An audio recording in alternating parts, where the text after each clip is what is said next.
Assalamualaikum warahmatullahi wabarakatuh. Alhamdulillahi rabbil alamin. Nahmaduhu wa nasta'inuhu wa nastaghfiruhu wa natubu ilayh.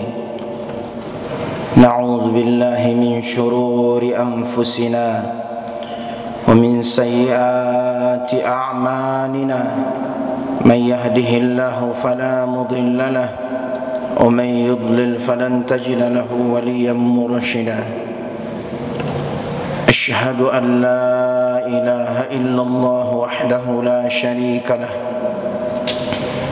وأشهد أن محمدا رسول الله صلى الله عليه وسلم اللهم صل وسلم وبارك على هذا النبي الكريم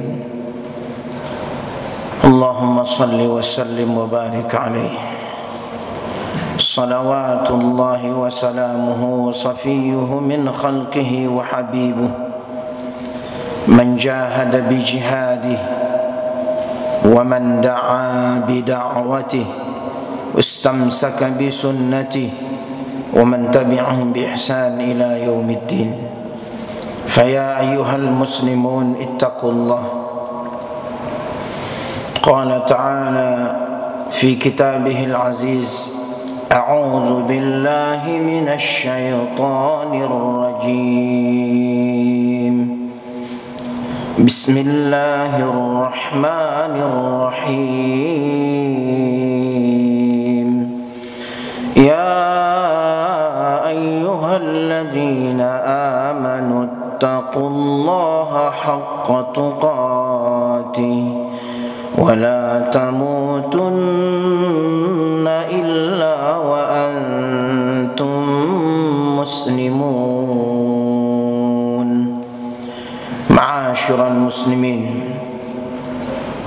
fardu Jum'ah Masjid Ad-Diya yang diberkahi, dimuliakan Allah Subhanahu wa ta'ala.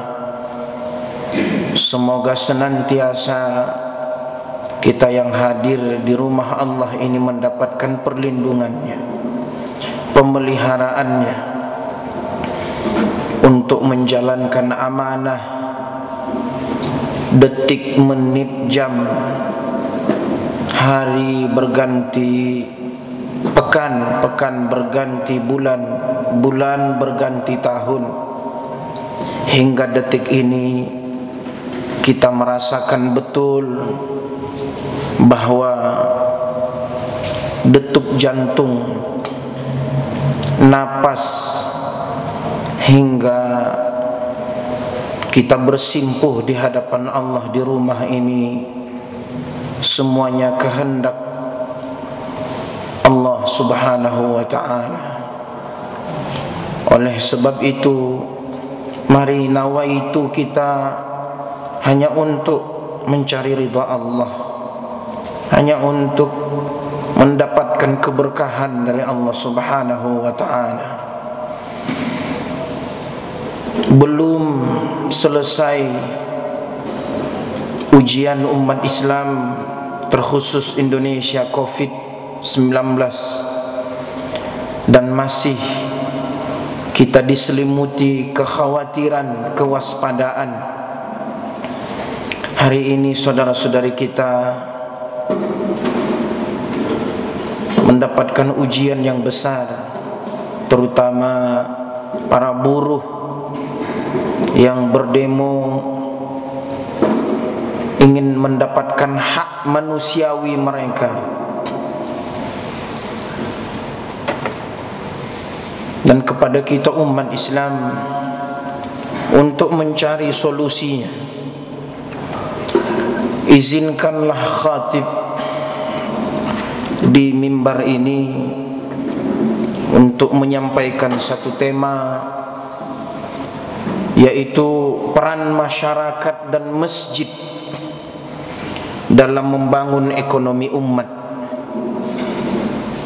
Pemberdayaan potensi masjid dengan memberdayakan infak, sedekah, dan utama yaitu zakat, wakaf, dan seterusnya untuk kekuatan umat. Wa ma'asyiral muslimin rahimakumullah, isyarat tentang masjid. Dan kita semua tahu bahwa apa yang Allah Subhanahu wa ta'ala dan Rasulullah SAW sebutkan perlu kita rilis satu persatu. Di antaranya adalah ada apa dengan masjid. Yang kita tahu terbaru sebelum disahkannya undang-undang Omnibus Law ini, ada satu musholla di daerah Jawa yang dicoret, dirusak, ditulis, bahkan digambar lambang-lambang yang tidak senonoh. Sebelumnya juga para ustaz ingin disertifikasi, bahkan ada yang ditusuk yang sedang ceramah. Baru hari ini, beberapa hari ini terjadi kejadian-kejadian besar. Kenapa Nabi di Isra' Mi'rajkan oleh Allah dari masjid ke masjid? Kenapa Nabi mengunjungi la tashuddur rihala illa ila salasati masajid, Al-Makkah Al-Mukarramah, Al-Madinah Al-Munawwarah, Masjid Al-Aqsa? Kenapa hijrah terakhir Nabi, perintah Allah itu membangun Masjid Quba dan Masjid Madinah?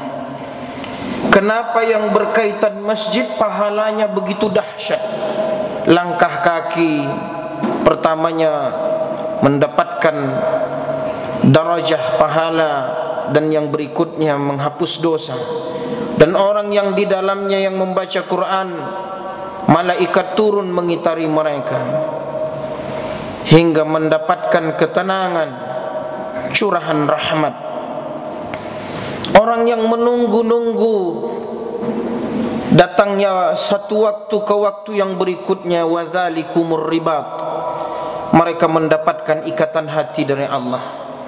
Bahkan 7 golongan yang mendapatkan naungan dari Allah adalah seseorang yang nanti di hari akhir, di antara mereka adalah yang mendapatkan yuzilluhumullahu fi zillihi adalah rajulul qalbu, seseorang yang hatinya terpaut cinta kasihnya ke masjid.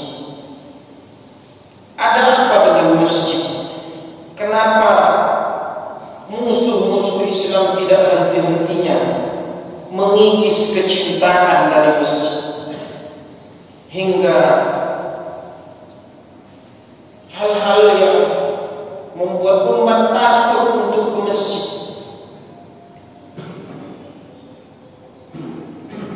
Jawabnya adalah karena masjid adalah tempat bertemunya umat. Dia adalah sentral, strategis, dan menyimpan potensi yang sangat banyak. Dan kita tahu di Uighur, bahkan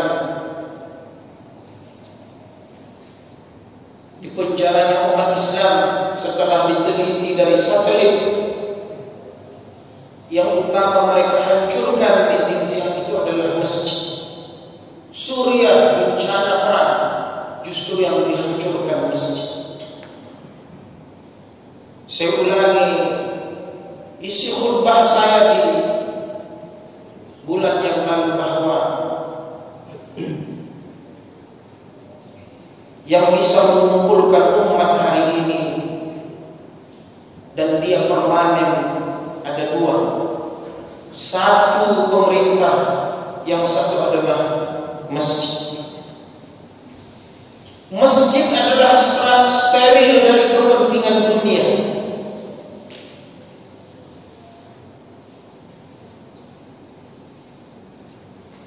Sehingga siapapun yang mengurus, mendapat amanah, mengelola uang, hendaklah bersih dari unsur duniawi.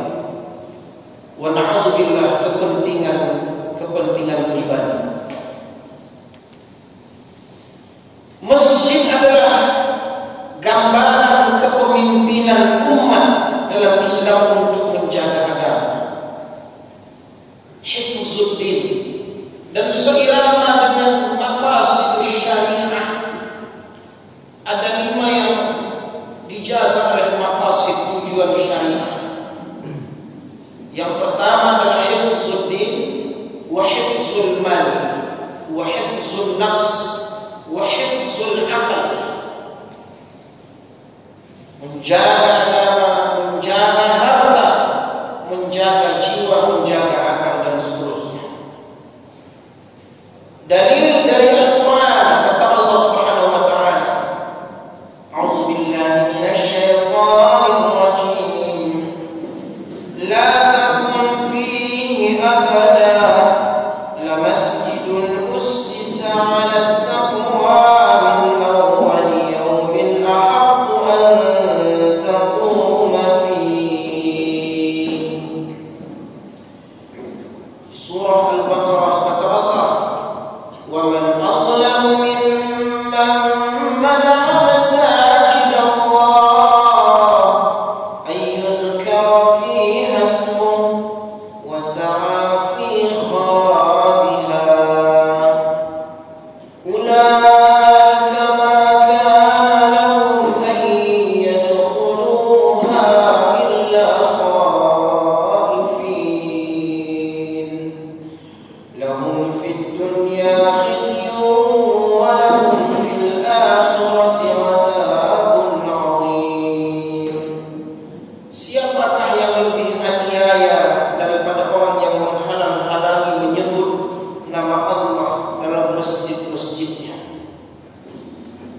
dan berusaha untuk merobohkannya?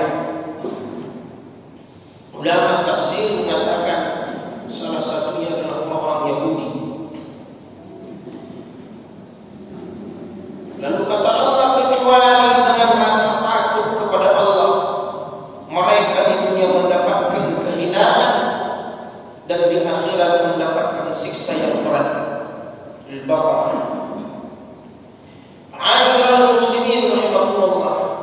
Surah At-Taubah ayat 18, kata Allah, A'udzu billahi minasy syaithanir rajim. Innama ya'muru masajid Allah man amana billah wal yawmil akhir. Hanya orang yang memakmurkan masjid-masjid Allah ialah orang yang beriman kepada Allah dan hari akhir. Ma'asyiral muslimin rahimakumullah. Ada hal yang menyedihkan kita di Indonesia. Data yang diambil dari 2016 ke 2020, 85% umat Islam Indonesia penambahan masjidnya hanya 63%, kurang lebih. Sedangkan kaum Nasara ada sekitar 131% penambahan rumah ibadah mereka. Kemudian ma'asyiral muslimin rahimakumullah, di hadis kata Rasulullah, ahabbul bilad masajiduha wa abghadul bilad ila Allah aswaquha. Kata Rasulullah, tempat yang paling dicintai oleh Allah adalah masjid-masjidnya, sedangkan tempat yang paling Allah benci adalah pasar-pasarnya. Al-Imam Nawawi mengatakan, karena masjid adalah tempat-tempat ketaatan, terbangun atas dasar takwa. La masjidul ussisa 'ala taqwa min awwal yawmin ahaqqu an taquma fihi. Kata Imam Al-Qurtubi, karena masjid adalah tempat terkhusus untuk melakukan berbagai ibadah seperti salat, zikir, dan tempat kaum muslimin berkumpul, juga tempat kaum muslimin untuk mengumandangkan syiar-syiarnya. Dan di tempat inilah dihadirinya para malaikat. Apa fungsi masjid di zaman Nabi? Bagaimana Nabi menggunakan masjid? Poin besarnya adalah tempat ibadah. pusat pendidikan dan pengajaran, pusat menyelesaikan problematika umat dan aspek hukum peradilan, pusat pemberdayaan ekonomi umat melalui Baitul Mal dan Tamwil, pusat di mana pusat informasi bagi seluruh umat Islam, pusat pelatihan militer dan urusan-urusan pemerintahan Rasulullah SAW. Sehingga umat ini dibela adalah dari masjid. Bahkan penegakan agama dan diutusnya para sahabat untuk berdakwah ke berbagai daerah, perluasan dakwah, semua strategis ini adalah dimulai dari masjid. Bahkan kata ulama, masjid ini tempat pendisiplinan umat, hingga masjid ini disebut juga adalah pusat kegiatan ekonomi, bahkan pusat bukan hanya untuk membangun pasar, tetapi menjadi kebijakan perekonomian umat. Saya ulangi, masjid itu pusat kebijakan, hingga yang disebut oleh ulama kebijakan perekonomian umat. Maka di antara rahasia yang diambil beberapa sumber, dan ini dirahasiakan, bagaimana supaya masjid ini tidak lagi menjadi kekuatan umat, dia tidak lagi menjadi sentral pemberdayaan ekonomi, maka semuanya dimandulkan. Ma'asyiral muslimin rahimakumullah. Bahkan kata ulama, masjid itu berfungsi untuk mendamaikan sengketa, yaitu mempertemukan dua orang yang berselisih, lalu dipersaudarakan, dipersatukan melalui masjid. Ma'asyiral muslimin rahimakumullah. Dan juga masjid itu tempat cermin kebersihan, karena tidak ada yang memasuki masjid kecuali dia suci dan bersih, tuhuran wa mutahhiran wa mutlaqan. Ma'asyiral muslimin rahimakumullah.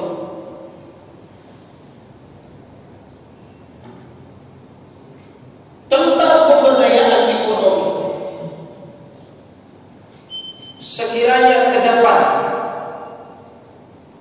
dan demi Allah saya memberanikan diri menyampaikan, sekiranya undang-undang itu betul-betul diberlakukan, terukur, dan 85% kurang lebih umat Islam dan 30%-nya adalah pekerja yang memenuhi kebutuhan saudara, memenuhi kebutuhan keluarga, anak cucunya, maka masjidlah yang berhak mengambil peran. Busuk lapar, munculnya kejahatan dalam hal ini,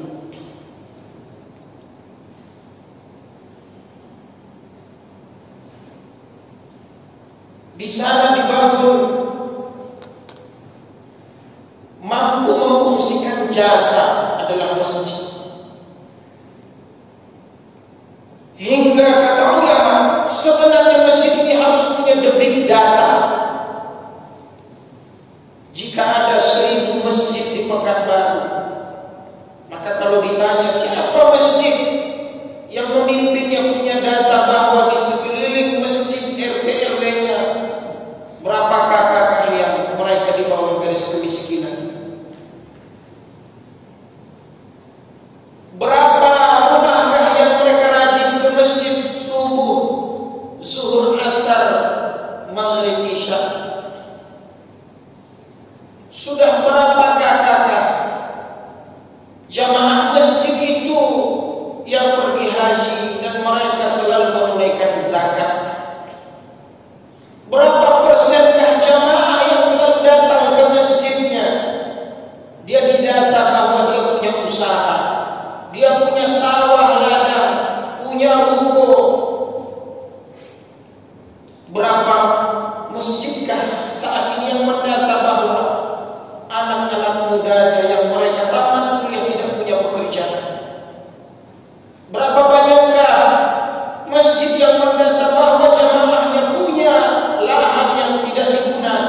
Siapa yang menggerakkan ini? Kenapa kita rela saudara-saudari kita antri menjual ijazahnya hanya untuk mendapatkan gaji UMR? Lalu hari ini semua itu hilang seandainya itu diterapkan. Asyhadu muslimin rahmatullah. Demi Allah, isyarat dari Allah, dari ayat dan hadis disampaikan Rasulullah, ternyata kita belum memungsikannya. Oleh sebab itu kita hancur, kita lemah, kita menjadi buih. Kita dihadapkan dengan senjata hari ini.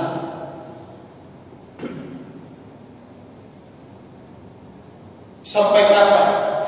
Sampai kita umat Islam mengulang sejarah masjid ini.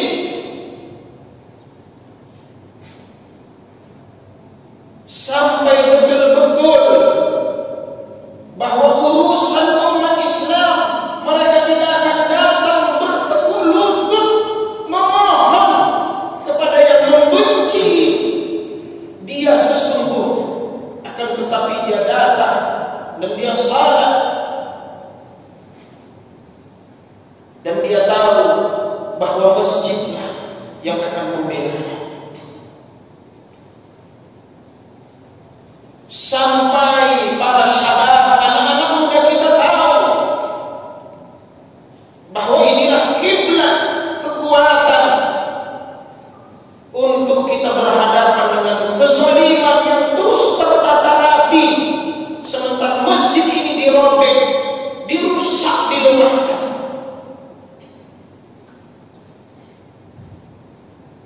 Granada, Spanyol, 800 tahun, 8 abad, yuharriruha Tariq bin Ziyad, ditaklukkan seorang yang bernama Tariq bin Ziyad.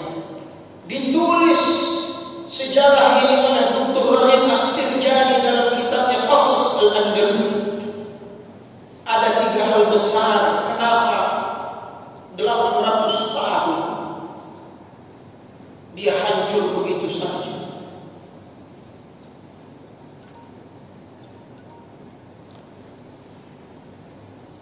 Abdullah bin Muhammad As-Saghir beserta ibunya Aisyah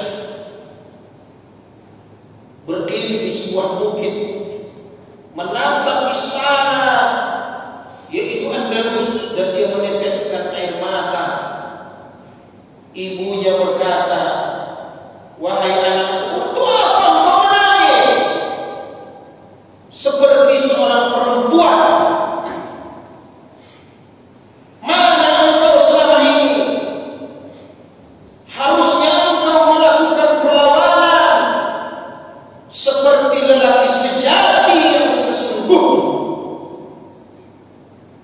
Kata Dr. Raghib As-Sirjani yang pertama, karena kalian orang-orang Islam hidup dalam kemewahan,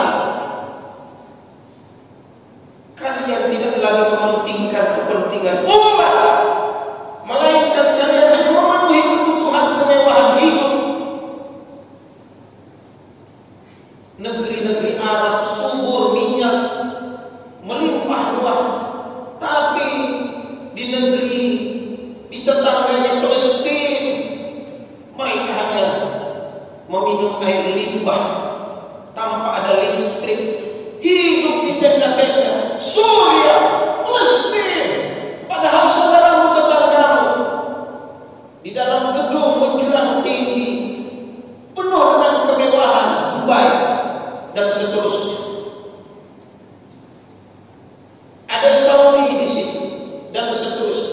Sekalipun demi Allah orang-orang baik dengan diam-diam membantu saudara, tapi secara kekuasaan banyak sudah umat Islam yang mereka ingin hidup mewah, tapi tetangganya kelaparan. Yang kedua, glamour, cinta dunia lalu mereka meninggalkan jihad. Penonton hari ini dengan handphone, layar kaca hanya bisa meneteskan air mata, tapi kita tidak bisa berbuat apa-apa. Wahai orang-orang masjid, gerakkan uang infak ini, uang zakat ini, sebelum akidah anak-anak negeri ini tergadai hanya dengan dusun lapar. Sementara pembodohan, sekolah-sekolah sunyi, tidak terdengar lagi kalimat-kalimat indah dari guru-guru yang mendidik anak langsung. Yang ketiga, Granada, Spanyol, Andalusia ketika itu mewabahnya kemungkaran, maksiat merajalela, tapi didiamkan, acuh tak acuh, tidak lagi empati, tidak ada lagi rasa untuk muslih, islah, memperbaiki keadaan. Ma'asyiral muslimin rahimakumullah. Semoga Allah Subhanahu wa ta'ala menghadirkan kekuatan ini dari masjid. Orang-orang yang sedang rukuk, sujud, wa yukabbirullah, Allahu akbar, sami'allahu liman hamidah, Allahu akbar, ya Allah. Datangkan kekuatan itu kepada kami yang sedang bertakbir, bermunajat kepada Engkau, yang berkumpul sesama saudaranya, orang-orang yang mukhlisin, muflihin, muttaqin. Hadirkan kepada kami generasi yang menggerakkan umat ini untuk menjadi sebuah kekuatan, berada dan hadir di hadapan orang zalim saat ini. Tu'izzu man tasha' wa tuzillu man tasha' biyadikal khair innaka 'ala kulli syai'in qadir. Ma'asyiral muslimin rahimakumullah. Barakallahu li wa lakum fil Qur'anil karim. Nafa'ani wa iyyakum bima fihi minal ayati waz zikril hakim. Taqabbalallahu minni wa minkum tilawah. Innahu as-sami'ul 'alim fastaghfiruh. Innahu huwal ghafur